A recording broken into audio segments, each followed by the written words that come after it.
विविधा, विविध भारती के विविध रंगी कार्यक्रमों की विविधा।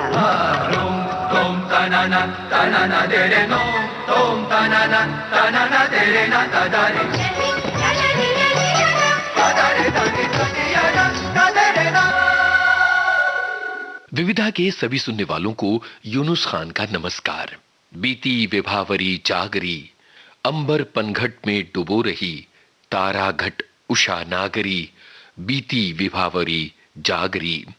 खग कुल कुल सा बोल रहा, किसलय का अंचल सा डोल रहा। लो यह लतिका भी भर लाई, मधु मुकुल नवल रस गागरी, बीती विभावरी जागरी। ये पंक्तियां जयशंकर प्रसाद की हैं।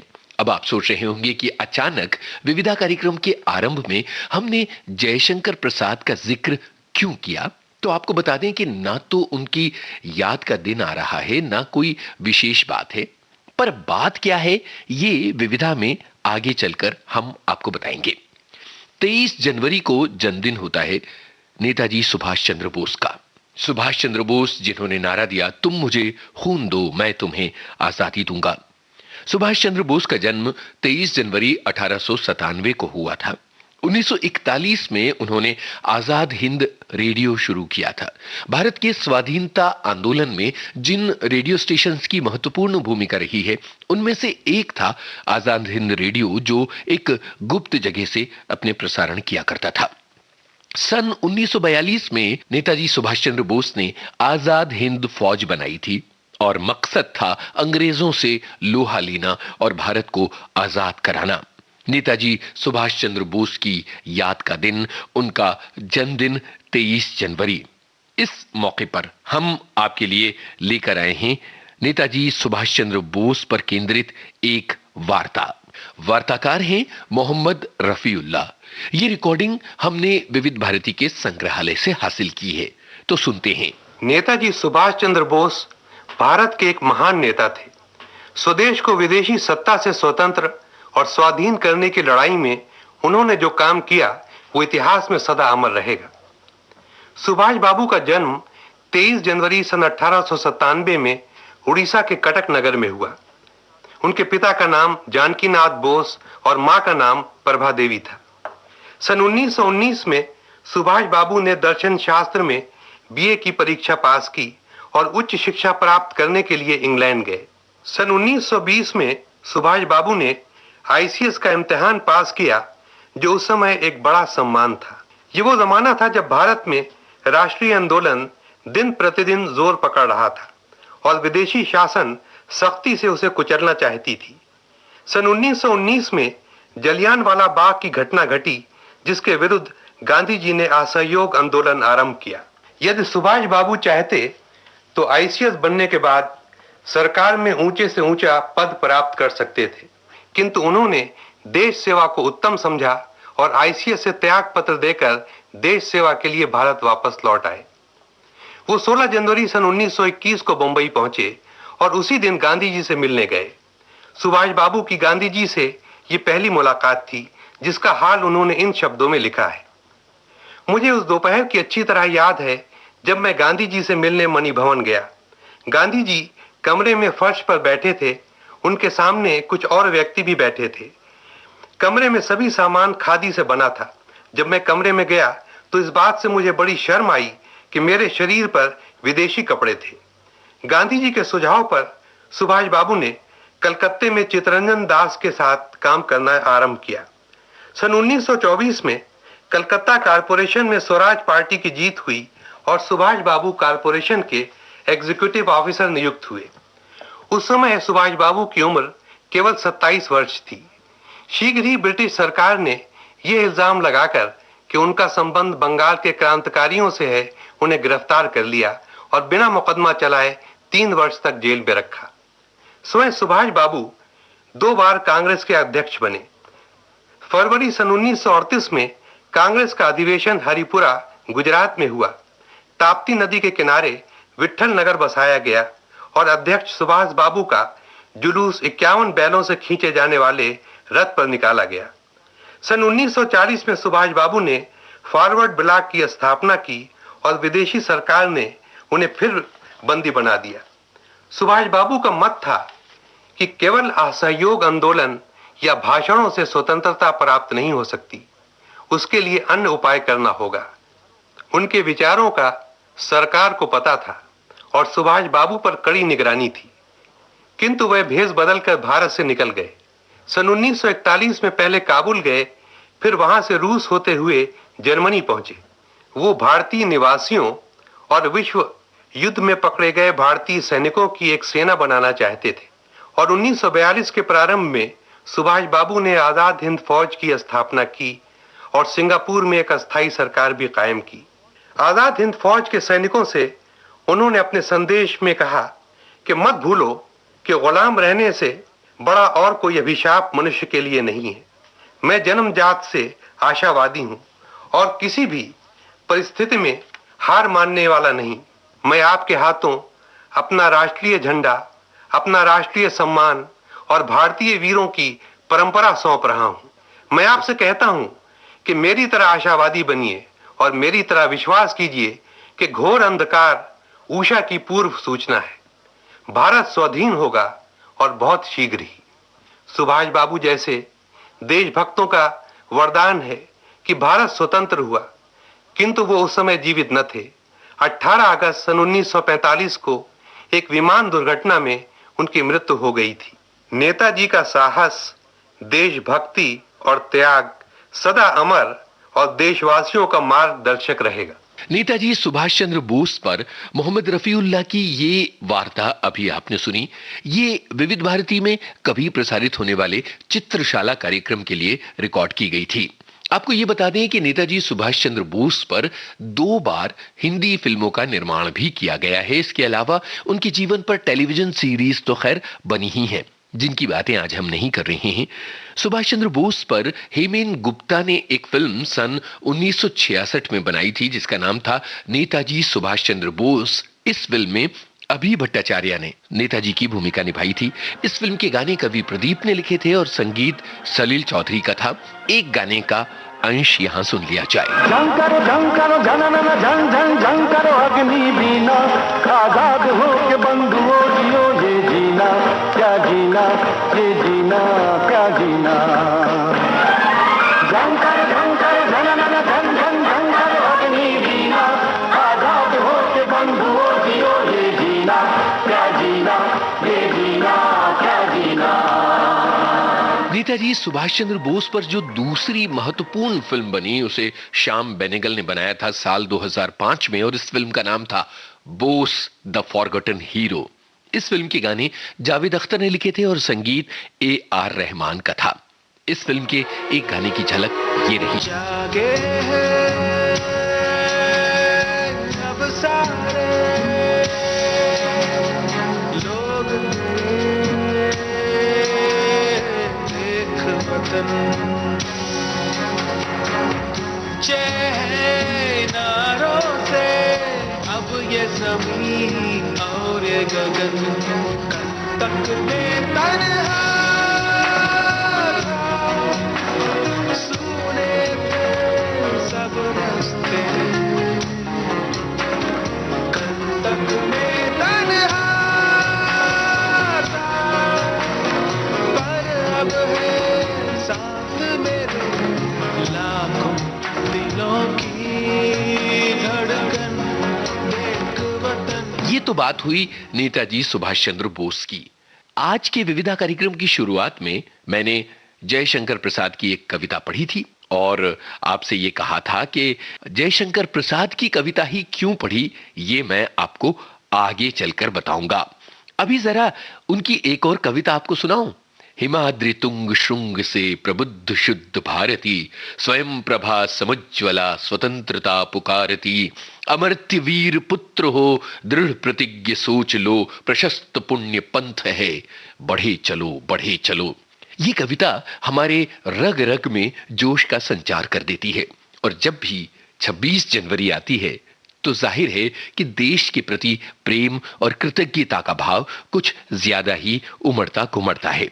लेकिन इसलिए हम जयशंकर प्रसाद की कविताएं आपको नहीं सुनवा रहे हैं, बल्कि विविध भारती के संग्रहालय से हमने हासिल की जयशंकर प्रसाद की एक कहानी, और ये कहानी हम आपके लिए 2 भागों में लेकर आए हैं।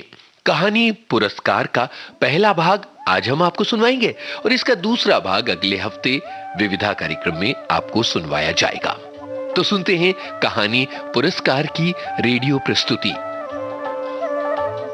कौशल का कृषि उत्सव प्रतिवर्ष अत्यंत उत्साह से संपन्न होता था। एक दिन के लिए महाराज को कृषक बनना पड़ता था। उस दिन इंद्र पूजन की धूमधाम होती और गोठ होती। नगर निवासी उस पहाड़ी भूमि में आनंद मनाते थे। दूसरे राज्यों से भी युवक कुमार इस उत्सव में आकर बड़े चाव से योग देते थे। कौशल के महाराज मंद मंद मुस्कुराते गजराज से उतरे। पुरोहित वर्ग ने श्लोकों का उच्चारण शुरू किया। हरि ओम गणानांता गणपति गुंगवामहे प्रियानांता प्रियपति गुंगवामहे जजमान की श्रद्धा।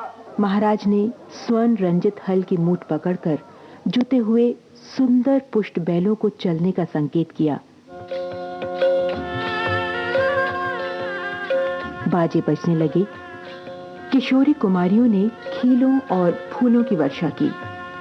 मगध का एक राजकुमार अरुण अपने रथ पर बैठा बड़े कौतूहल से ये दृश्य देख रहा था। बीजों का थाल लिए कुमारी मधुलिका महाराज के साथ थी। बीज बोते हुए महाराज जब हाथ बढ़ाते, मधुलिका उनके सामने थाल कर देती। ये खेत मधुलिका का था, जो इस साल महाराज की खेती के लिए चुना गया था। इसीलिए बीज देने का सम्मान मधुलिका को ही मिला।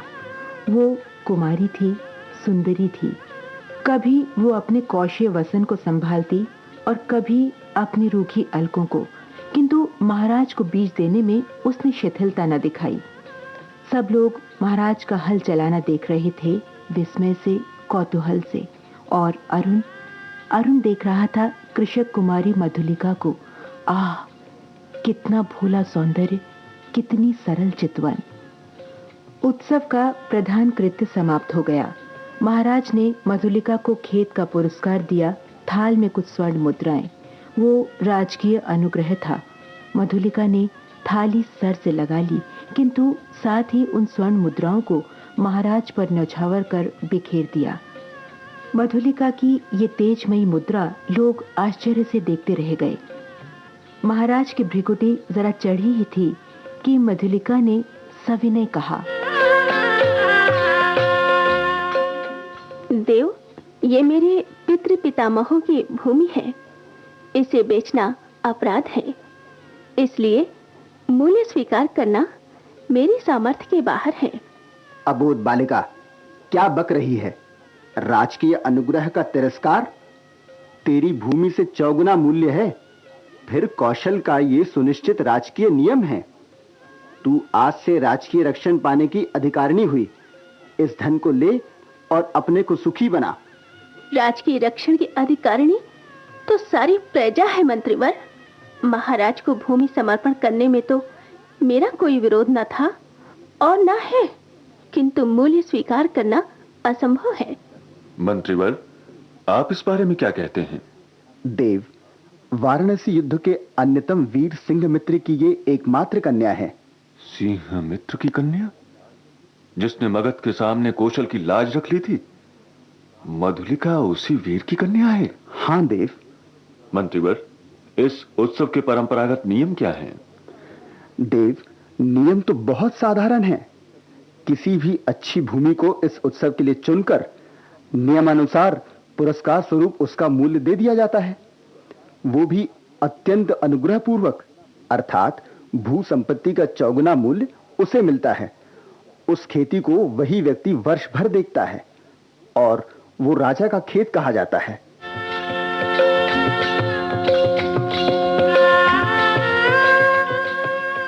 महामंत्री की बात पर महाराज चुप रहे। जय घोष के साथ उत्सव समाप्त हुआ। सब अपने अपने शिविरों में चले गए, किंतु मधुलिका को उत्सव में फिर किसी ने न देखा।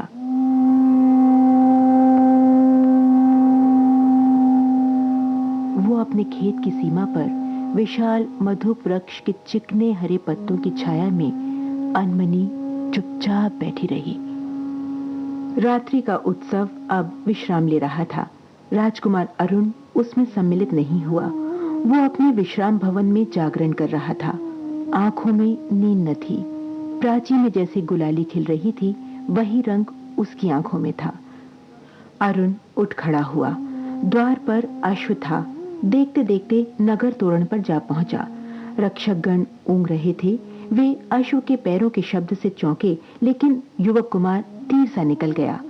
घूमता घूमता अरुण उसी मधुक वृक्ष के नीचे पहुंचा, जहां मधुलिका अपने हाथ पर सिर धरे खिन्न निद्रा का सुख ले रही थी। अश्व की चाप से मधुलिका की आंखें खुल गईं। उसने देखा एक अपरिचित युवक। वो संकोच से उठ बैठी।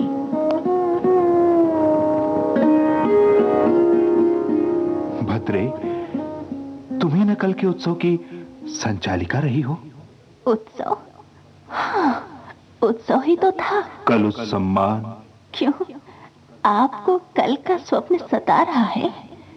भद्र, आप क्या मुझे इस अवस्था में संतुष्ट नहीं रहने देंगे? मेरा हृदय तुम्हारी उस छवि का भक्त बन गया है देवी। मेरे उस अभिनय का, मेरी विडंबना का। मनुष्य कितना निर्दय है। अपरिचित, क्षमा करो।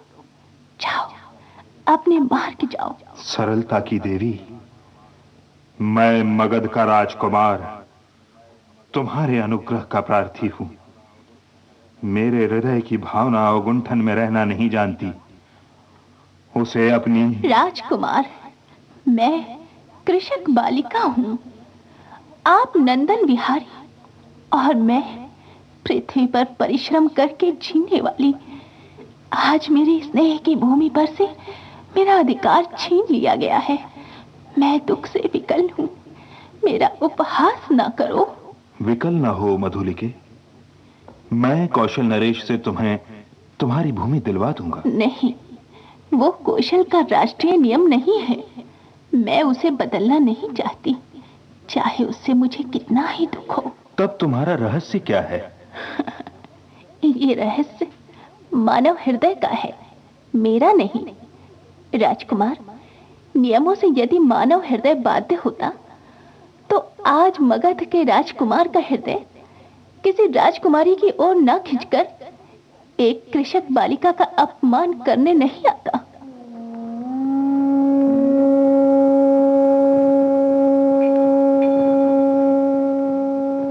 चोट खाकर राजकुमार लौट पड़ा। किशोरी किरणों में उसका रत्न किरीट चमक उठा। अश्व वेग से चला जा रहा था और मधुलिका के हृदय में टीस सी होने लगी। वो सजल नेत्रों से उड़ती हुई धूल देखती रही।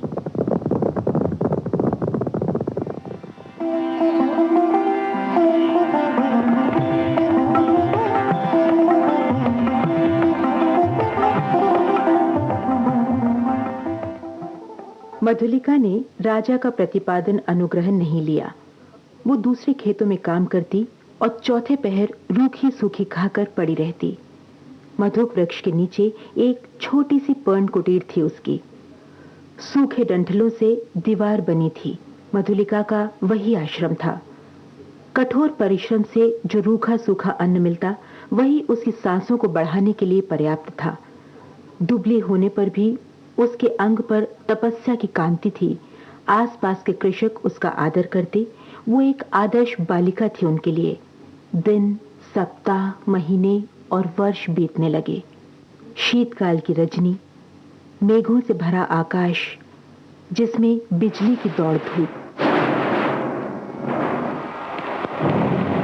मधुलिका का छाजन टपक रहा था। ओढ़ने की कमी थी। ठिठुर कर एक कोने में बैठी थी मधुलिका।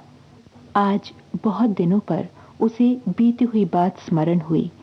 2 नहीं 3 वर्ष हुए होंगे। इसी मधुक वृक्ष के नीचे प्रभात में तरुण राजकुमार ने क्या कहा था उसने? मेरा हृदय तुम्हारी उस छवि का भक्त बन गया है देवी।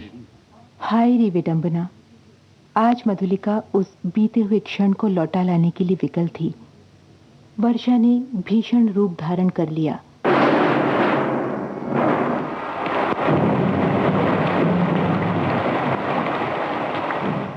गड़गड़ाहट बढ़ने लगी, ओले पड़ने की संभावना थी। मधुलिका अपनी जर्जर झोपड़ी के लिए कांप उठी। सहसा बाहर कुछ शब्द हुआ। कौन है यहाँ? पथिक को आश्रय चाहिए। राजकुमार। मधुलिका, इतने दिनों के बाद आज फिर? कितना समझाया मैंने, परंतु। और आज आपकी ये क्या दशा है? मैं मगध का विद्रोही, निर्वासित, कौशल में जीविका खोजने आया। मगध के विद्रोही राजकुमार का स्वागत करे एक अनाथनी कृषक बालिका। ये भी एक विडंबना है। तो भी मैं स्वागत के लिए प्रस्तुत हूँ।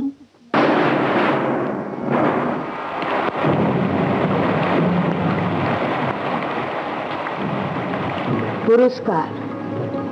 अभी आप सुन रहे थे हिंदी साहित्य के सुप्रसिद्ध साहित्यकार जयशंकर प्रसाद की लिखी इस कहानी का पहला भाग। वाचक स्वर रेणु बंसल। अन्य सहायक स्वर शहनाज अख्तरी, कमल शर्मा, गणेश शर्मा और अमरकांत दुबे। प्रस्तुति सहायक नलिनी गांगल, तकनीकी सहायक संतोष पतंगे और प्रस्तुतकर्ता थी कांता गुप्ता। कहानी पुरस्कार की ये रेडियो प्रस्तुति आपने सुनी। इसका दूसरा और अंतिम भाग आपको विविधा के अगले हफ्ते के अंक में हम आपको सुनवाएंगे। गणतंत्र दिवस की बात हमने की थी और गणतंत्र दिवस आगे चलकर आ रहा है, तो इस विषय पर शशि राठे की एक वार्ता सुन लें, फिर आगे की बातें आपसे की जाएंगी। भारत को 15 अगस्त 1947 के दिन आजादी मिली थी। पहली संवैधानिक सभा की बैठक 9 दिसंबर 1946 के दिन हुई थी, जिसमें भारतीय संविधान की रूपरेखा के निर्धारण की चर्चा हुई थी। यह संविधान 26 नवंबर 1939 के दिन बनकर तैयार हुआ और इसे 26 जनवरी 1950 से लागू किया गया। इसलिए हम हर 26 जनवरी को गणतंत्र दिवस के रूप में मनाते हैं। स्वतंत्रता मिलने के बहुत पहले यह तय कर लिया गया था कि जनता द्वारा बनाया गया यह संविधान आम जनता के मूलभूत अधिकारों की रक्षा करेगा। 1927 में मद्रास में हुए ऐतिहासिक अधिवेशन में कार्य समिति को अधिकार दिए गए थे कि मूलभूत अधिकारों की घोषणा के साथ स्वराज्य का संविधान तैयार किया जाए। इस मसौदे में 19 मूलभूत अधिकारों की सूची बनाई गई थी। बाद में 1931 में कराची में हुए कांग्रेस अधिवेशन में वह प्रस्ताव पास किया गया था, जिसमें कहा गया था कांग्रेस हर नागरिक के मूलभूत अधिकारों की रक्षा करेगी। जब संविधान को अंतिम रूप दिया गया तब उसमें समानता, स्वतंत्रता, निष्पक्ष सुनवाई, धर्म और संपत्ति जैसे अधिकारों की रक्षा करने की बात कही गई थी। समानता के हक को निश्चित करने के लिए यह तय किया गया था कि देश के कानून के लिए सब नागरिक समान हैं। भारत में धर्म, प्रजाति, जाति, लिंग, जन्मस्थान या किसी अन्य कारण से किसी भी नागरिक में किसी प्रकार का भेदभाव नहीं बरता जाएगा। इसी कानून के तहत यह भी निश्चित किया गया था कि नौकरी के सिलसिले में भी यही बातें लागू मानी जाएंगी। कानून में यही बात दोहराई गई थी कि चाहे कोई धर्म, जाति, प्रजाति, लिंग, जन्मस्थान या रहने का स्थान हो, उसके कारण किसी नागरिक का नौकरी पाने का हक कम नहीं होगा। संविधान में भारतीयों को अपने विचार प्रकट करने की भी पूरी स्वतंत्रता दी गई है। इसी के तहत उसे अपनी संपत्ति बेचने, देने और खरीदने का पूरा अधिकार है। इसी के तहत वह अपना मनपसंद कार्य कर सकता है। उसे अपने धर्म, संस्कृति और शिक्षा का पालन करने का पूरा अधिकार है। इसी तरह संविधान ने भारतीय नागरिकों को न्यायालयीन सेवाएं प्राप्त करने का पूरा अधिकार दिया है। भारत के हर नागरिक को अधिकार है कि वह अपने अधिकारों की सुरक्षा के लिए सुप्रीम कोर्ट तक पहुंच सकता है।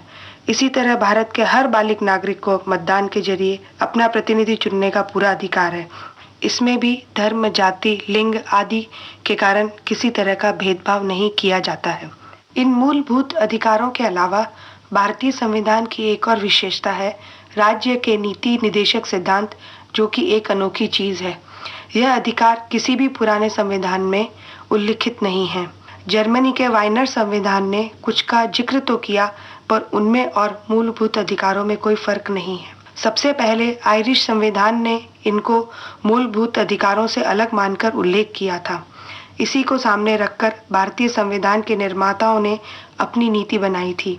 वैसे इन सिद्धांतों के तहत इनको न्याय प्रक्रिया के जरिए लागू नहीं किया जा सकता। जैसे मुफ्त और आवश्यक शिक्षा के लिए न्यायिक आदेश नहीं दिए जा सकते हैं, उन्हें विधानसभा की योजना के तहत लागू किया जा सकता है। इस निदेशक सिद्धांत नीति के तहत कुछ बातें तय की गई थी, जैसे कि भारतीय नागरिक चाहे पुरुष हो या स्त्री, उसे जीवन यापन करने का समान अधिकार है। पुरुष या स्त्री दोनों को एक समान कार्य के लिए एक समान भुगतान भी करना पड़ेगा। इस संविधान के लागू होने के 10 साल के अंदर राज्य की जिम्मेदारी होगी कि वह 14 साल तक की उम्र के बच्चों को मुफ्त और जरूरी शिक्षा दे। इसके बारे में यहाँ याद दिला दूं कि वर्ष 1986-87 में नई शिक्षा नीति जरूर लागू की गई है। आशा है इस ऑपरेशन ब्लैक बोर्ड के जरिए पिछले सालों की कमियों को सुधारने का प्रयास सफल होगा। सफल गणतंत्र के लिए जरूरी है कि देश के हर इंसान तक उसका फायदा पहुंचे, ताकि देश की अखंडता और एकता बरकरार रहे। गणतंत्र दिवस पर शशि राठे की ये वार्ता अभी आपने सुनी। और अब विविधा कार्यक्रम में हम आपके लिए लेकर आए हैं राष्ट्रीय फिल्म पत्रिका चित्र भारती। ये आकाशवाणी है। प्रस्तुत है राष्ट्रीय फिल्म पत्रिका Chitra Bharati. Silence, lights, sound, camera, action.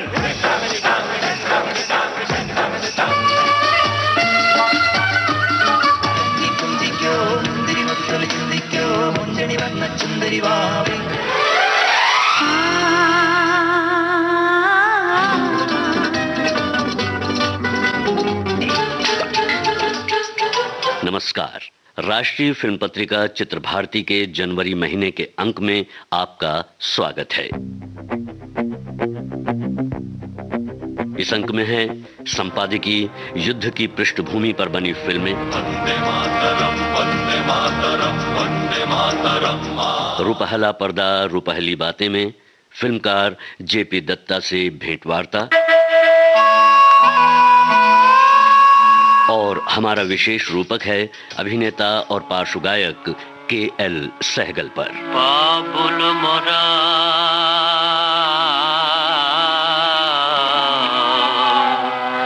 नहीं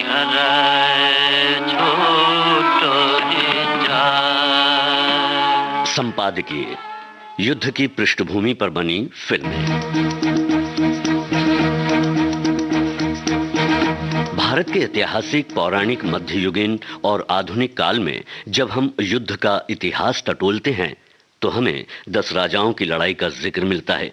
ऋग्वेद के 7वें मंडल में भरत राजा और जनजातियों के एक संघ के बीच के युद्ध का वर्णन है, जिसमें भारत की निर्णायक जीत दर्ज है। इसके बाद कुरु राज्य का गठन हुआ। फिर कुरुक्षेत्र में कुरु साम्राज्य के पांडवों का अपने ही भाइयों के साथ महाभारत युद्ध का वर्णन है। पांडवों की जीत जन सामान्य में असत्य पर सत्य की जीत के रूप में मान्य है। सिकंदर महान कहे जाने वाले साम्राज्यवादी राजा जो 326 ईसा पूर्व पोरस से लड़ाई लड़ते हैं। फिर मौर्य, चोल, दिल्ली सल्तनत, मुगल, मराठा, ब्रिटिश साम्राज्य, स्वतंत्रता संग्राम के वीरों की बातें और गणतंत्र भारत की संप्रभुता की रक्षा के लिए लड़े गए युद्ध, ये भारत के युद्धों के इतिहास का क्रम है।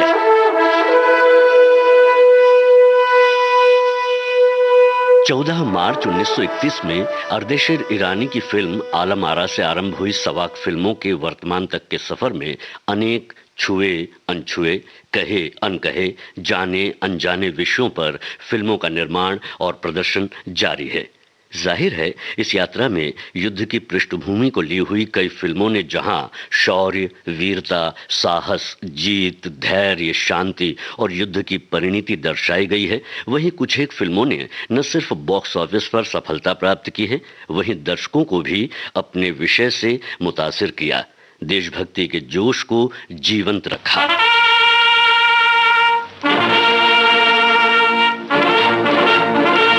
धार्मिक और पौराणिक कहानियों के साथ साथ अनेक कथाओं, स्वतंत्रता संग्राम की गाथाओं, सांस्कृतिक पक्ष को उजागर करते हुए सामाजिक बुराइयों पर वार करते हुए अनेक फिल्में हैं।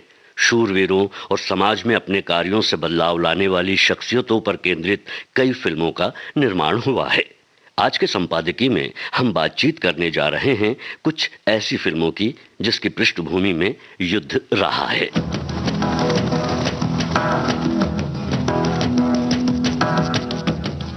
आइए सबसे पहले बात करते हैं नेताजी सुभाष चंद्र बोस की, जिनका जन्म 23 जनवरी 1897 को कटक में हुआ था। सुभाष चंद्र बोस भारत के स्वतंत्रता संग्राम के अग्रणी और सबसे बड़े नेता थे। द्वितीय विश्व युद्ध के दौरान अंग्रेजों के खिलाफ लड़ने के लिए उन्होंने जापान के सहयोग से आजाद हिंद फौज का गठन किया। उनके द्वारा जय हिंद का नारा स्वतंत्रता संग्राम के दिनों में भारत का नारा बन गया था। तुम मुझे खून दो, मैं तुम्हें आजादी दूंगा का ये प्रभावी नारा उस वक्त काफी प्रचलन में था।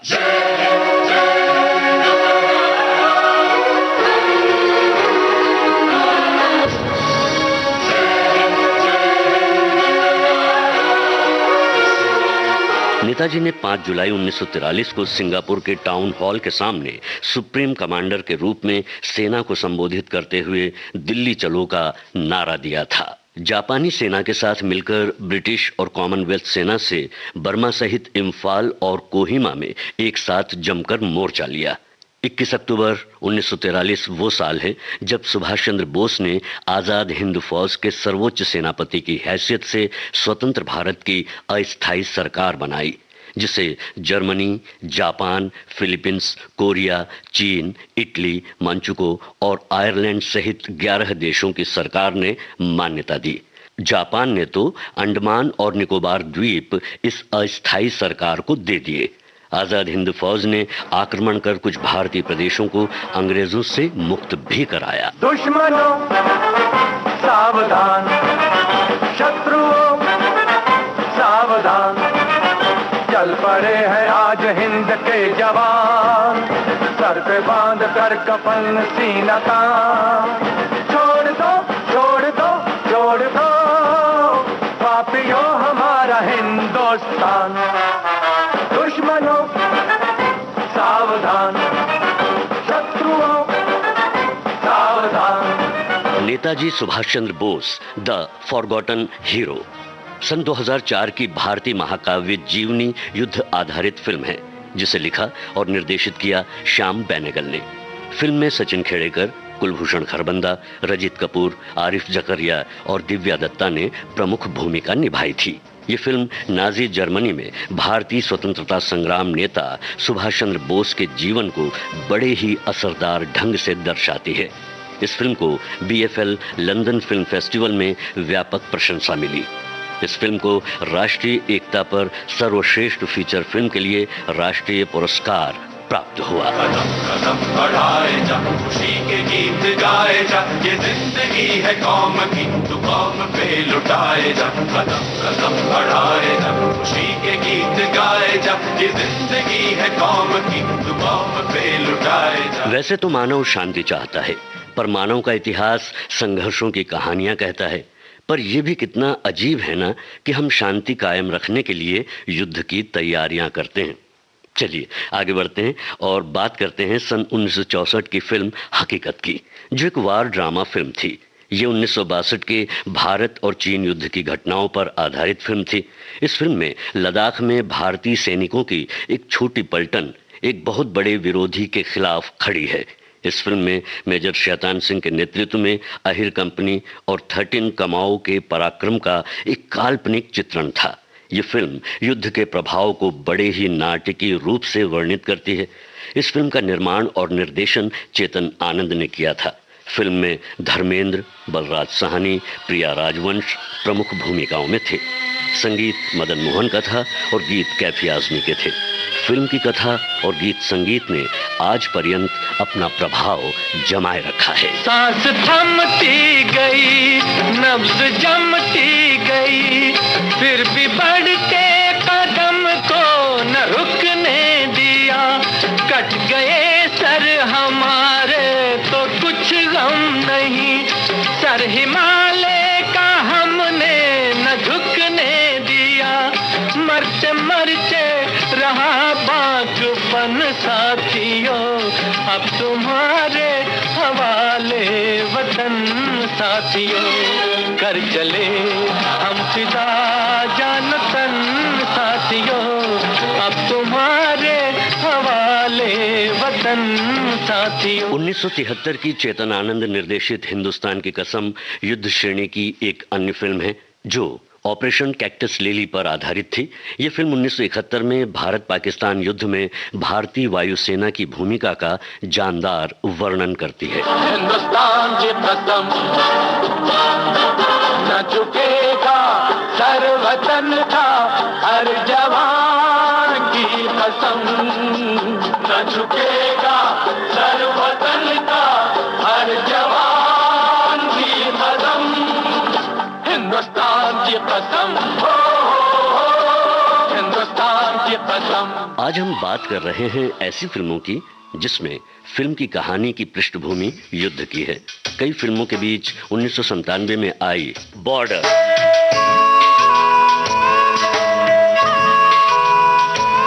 लेखन, निर्माण और निर्देशन था जेपी दत्ता का। ये एक वास्तविक जीवन की घटनाओं का एक सफल फिल्मी रूपांतरण था जो भारत पाकिस्तान 1971 के युद्ध में लोंगेवाला की लड़ाई के दौरान हुई थी। इस फिल्म की कहानी, निष्पादन, लड़ाई के दृश्य, पटकथा, निर्देशन और प्रदर्शन ने इस फिल्म को खूब प्रशंसा दिलवाई। ये 1997 में भारत में सबसे ज्यादा कमाई करने वाली न सिर्फ फिल्म बनी बल्कि सर्वकालिक ब्लॉकबस्टर घोषित की गई।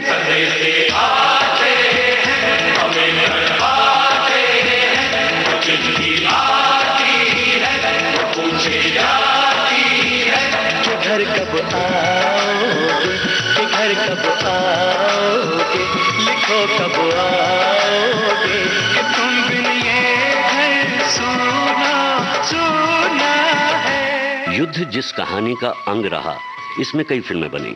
कुछ पसंद की गई, कुछ बॉक्स ऑफिस पर नहीं चली, पर निर्माता, निर्देशक देशभक्ति, वीरता, शौर्य, सफलता और जीत को दर्शाने वाले भाव पर फिल्मों का निर्माण करते रहे हैं और युद्ध का वास्तविक परिणाम शांति हो, ऐसे उद्देश्य के साथ फिल्मों का निर्माण निरंतर जारी है। सन 1975 की आक्रमण, एलओसी कारगिल, टेंगो चार्ली, ललकार, आंखें, भुज, द गाजी अटैक, लक्ष्य, पद्मावत, मणिकर्णिका, तान्हाजी, गुंजन सक्सेना, द कारगिल गर्ल जैसी फिल्मों का निर्माण और दर्शकों की रुचि फिल्मों को भव्य और रचनात्मक बनाती रही है। सीमाएं बुलाएं तुझे चल रही, सीमाएं पुकारे सिपाही। 2019 में आई फिल्म केसरी, अनुराग सिंह द्वारा लिखित और निर्देशित ये फिल्म 2019 की अधिकतम कमाई करने वाली फिल्मों में शामिल है। अक्षय कुमार और परिणीति चोपड़ा ने इस फिल्म में भूमिका निभाई। ये सारागढ़ी की लड़ाई की ओर ले जाने वाली घटनाओं के अनुसरण का प्रदर्शन था। ब्रिटिश भारतीय सेना के सिखों के 21 सैनिकों और 1897 में 10,000 अफरीदी और करजई पश्तून आदिवासियों के बीच की लड़ाई इस फिल्म का कथासार है। इस फिल्म के लिए जहां समीक्षकों से सकारात्मक प्रतिक्रियाएं मिली, वहीं इस फिल्म के कलाकारों के अभिनय, प्रभावी दृश्यों, उत्पादन मूल्य, कला निर्देशन, एक्शन दृश्यों और वीरों को समर्पित इस फिल्म में दुनिया भर के दर्शकों ने इसे खूब सराहा। तेरी मिट्टी में मिल जावा गुल बन के मैं खिल जावा, इतनी सी है दिल की आरज़ू। ख्वाजा अहमद अब्बास द्वारा निर्मित 7 हिंदुस्तानी, एक ऐसी फिल्म जो ख्वाजा अहमद अब्बास द्वारा लिखी और निर्देशित है। फिल्म में 7 भारतीयों की वीरतापूर्ण कहानी है जो गोवा को पुर्तगाली औपनिवेशिक शासन से मुक्त कराने का प्रयास करते हैं। कलाकारों में मधु, उत्पल दत्त, शहनाज, ए.के. अंगल, अनवर अली और अमिताभ बच्चन थे। अमिताभ बच्चन ने इसी फिल्म से अपने फिल्मी करियर की शुरुआत की थी। युद्ध की पृष्ठभूमि पर आधारित हिंदी फिल्मों की जब हम बात करते हैं तो ऐसी फिल्मों का उद्देश्य दर्शकों के मन में छुपी देशभक्ति की भावना और बुराई पर ताकत और एकजुटता के साथ जीत हासिल करने की मंशा को लौ देना होता है।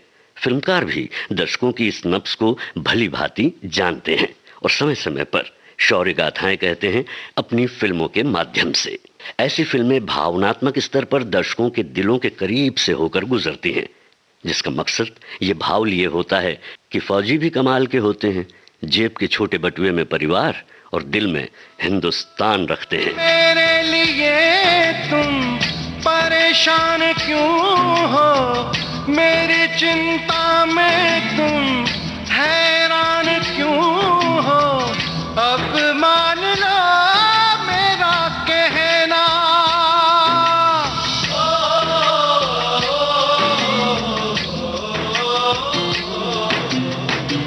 मैं अच्छा हूँ, मैं ठीक हूँ, तुम्हें कसम है तुम खुश रहना, खुश रहना, तुम्हें कसम है तुम खुश रहना। उरी द सर्जिकल स्ट्राइक 2019 की हिंदी भाषा की एक्शन फिल्म उरी हमले के प्रतिशोध की भावना सच्ची घटनाओं का एक काल्पनिक रूप से नाटकीय लेखा जोखा है। फिल्म में विकी कौशल, यामी गौतम, मोहित रैना, कीर्ति कुल्हारी और परेश रावल ने मुख्य भूमिकाएं निभाई थी। पैरा विशेष बल के मेजर विहान सिंह शेरगिल की कहानी कहती है ये फिल्म, जिन्होंने इस स्ट्राइक में अग्रणी भूमिका निभाई थी।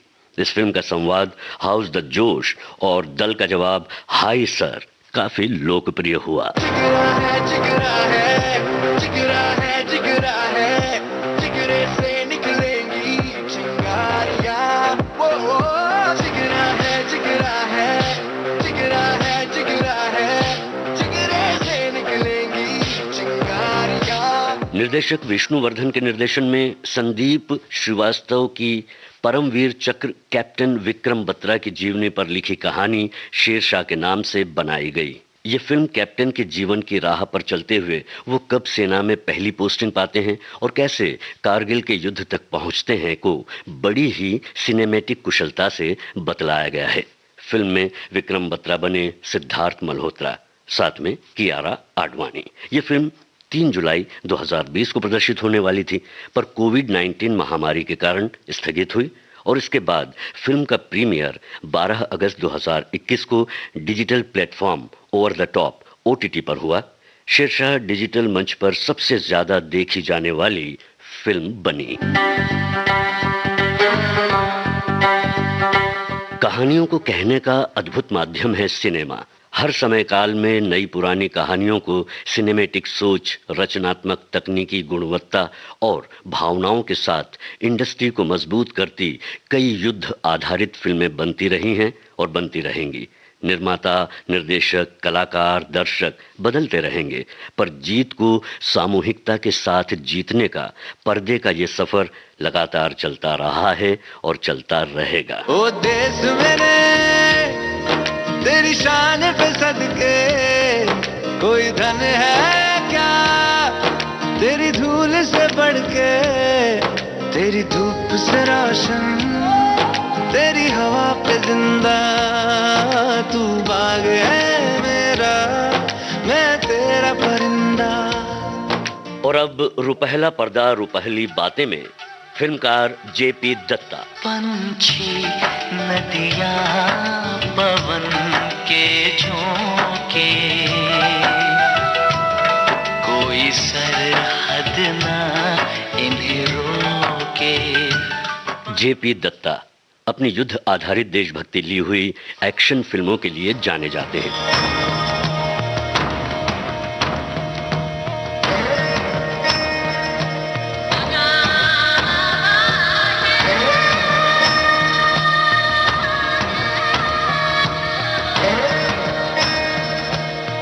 3 अक्टूबर 1949 को ज्योति प्रकाश दत्ता का जन्म वर्तमान मुंबई में हुआ। इनकी फिल्मों की खासियत यह है कि इनकी फिल्में मल्टी स्टारर होती हैं। 1998 में इन्हें national award for best feature film on national integration का अवार्ड भारत के माननीय राष्ट्रपति द्वारा बॉर्डर फिल्म के लिए दिया गया। करोड़ों हिंदुस्तानियों की भावना को शब्दों में ढालते हुए ही तो बंकिम बाबू ने कहा था, सुजलाम सुफलाम मलयज शीतलाम शस्य श्यामलाम मातरम वंदे वंदे मातरम।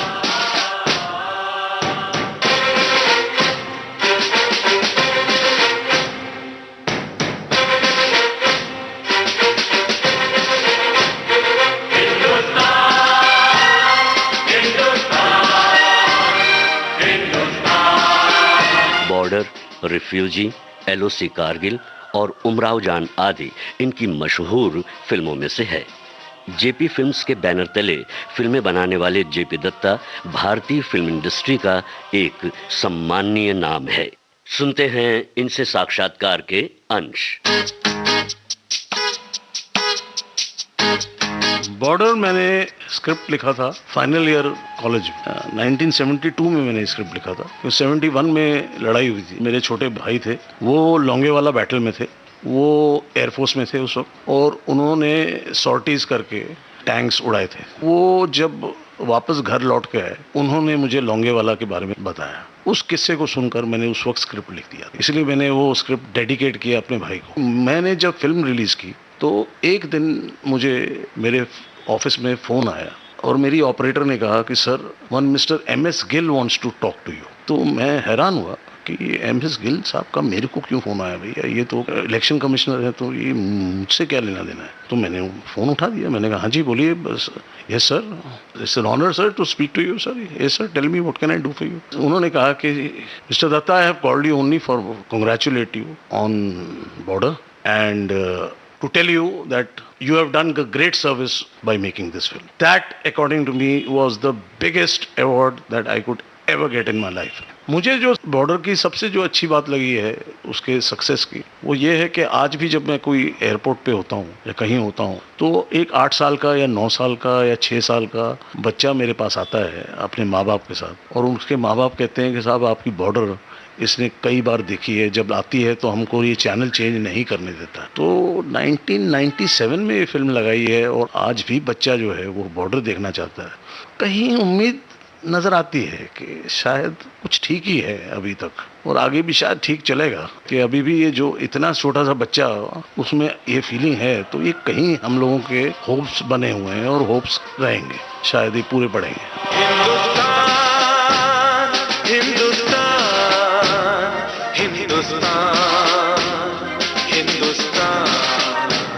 मेरी आन, मेरी शान, मेरी जान, हिंदुस्तान। रुपहला पर्दा रुपहली बातें में अभी आपने सुने फिल्मकार JP दत्ता से बातचीत के कुछ अंश। ये बातों का गुलदस्ता विविध भारती के संग्रहालय से हम आपके लिए लेकर आए थे। और अब प्रस्तुत है फिल्म जगत की सुनहरी आवाज कुंदन लाल सहगल पर एक विशेष रूपक। मैं क्या जानूं क्या है, जादू है, जादू है, जादू है इन दो मतवाले नैनों में, जादू है, जादू है, जादू है।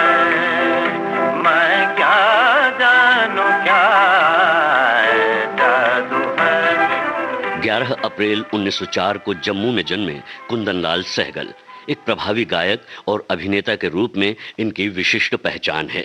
हिंदी फिल्म उद्योग का पहला सुपरस्टार। ये वो समय था जब KL Saigal Kolkata film industry के अंग थे, जो बाद में मुंबई स्थानांतरित हुआ। सहगल की आवाज की गुणवत्ता, बेरीटोन और सॉफ्ट टेनर का अद्भुत मिश्रण उनके सुनने वालों को सम्मोहित कर देता है। कहना ना होगा, कालांतर में प्रसिद्ध हुए अधिकांश गायकों के लिए KL सहगल की गायकी का अंदाज और आवाज बेंचमार्क रही है। हम दिए मुस्तकिल कितना नाजुक है दिल ये ना जाना, हाय हाय ये जालिम जमाना, दे उठे दाग लो उनसे ऐ माहे नो कह सुनाना,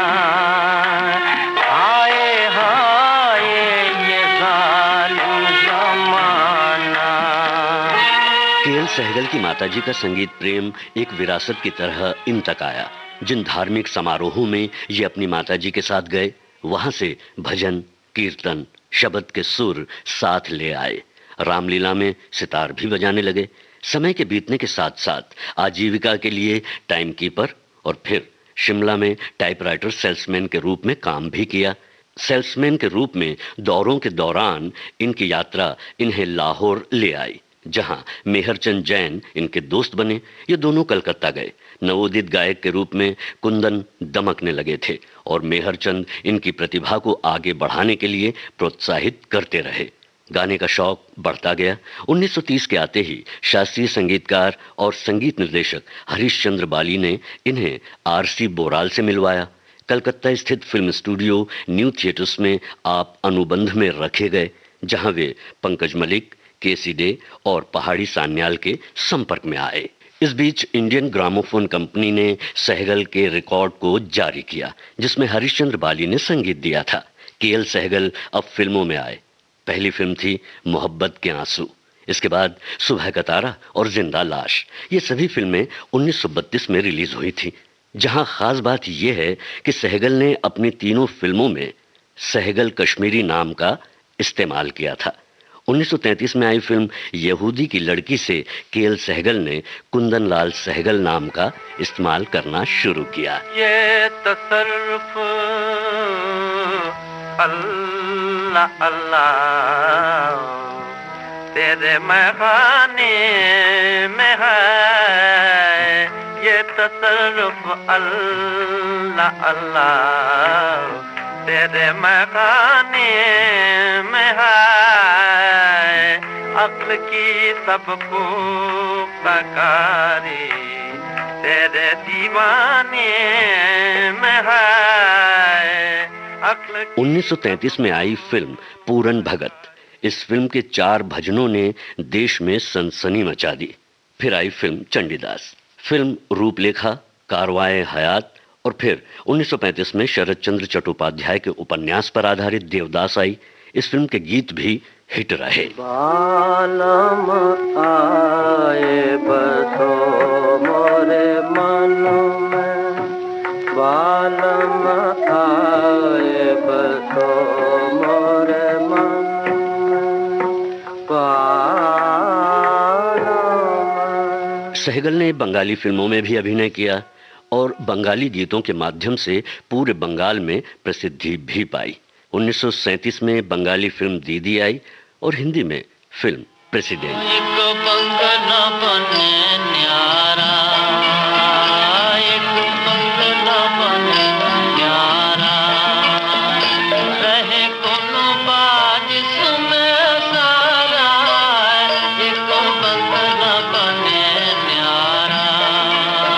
उन्नीस 1938 में धरती माता और फिर स्ट्रीट सिंगर जैसे सफल फिल्मों से सहगल का न्यू थिएटर से जुड़ाव निरंतर बना रहा।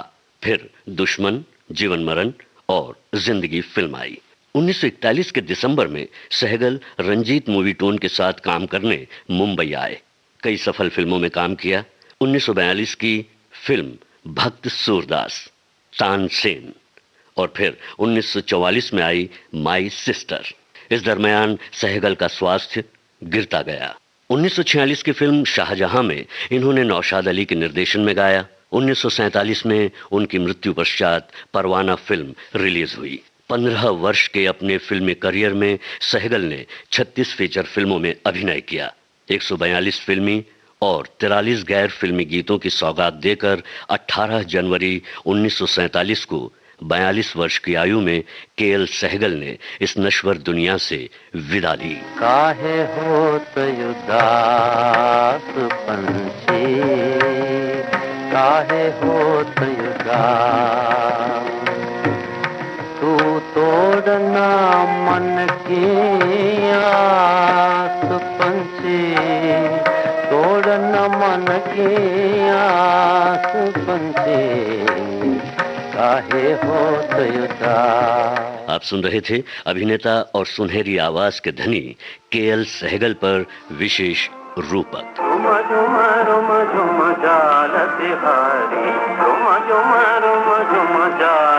तो ये था राष्ट्रीय फिल्म पत्रिका चित्रभारती का जनवरी महीने का अंक। आलेख और स्वर जी श्याम का, संपादन आकांक्षा सिंह और तकनीकी सहायक थे मंगेश सांगले। प्रस्तुतकर्ता हर्षवर्धन गवाई। राष्ट्रीय प्रसारण के लिए चित्रभारती का ये अंक विविध भारती मुंबई के स्टूडियोज में तैयार किया गया।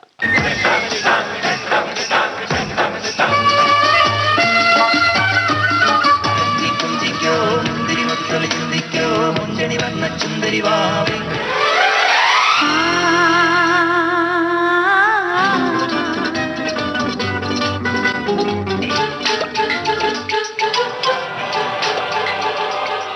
तो ये था विविधा का आज का अंक, जिसमें बहुत सारी अनमोल रिकॉर्डिंग्स हम आपके लिए लेकर आए थे। हमें ये उम्मीद है कि विविधा का ये अंक आपको पसंद आया होगा। 26 जनवरी आ रही है, भारत का गणतंत्र दिवस।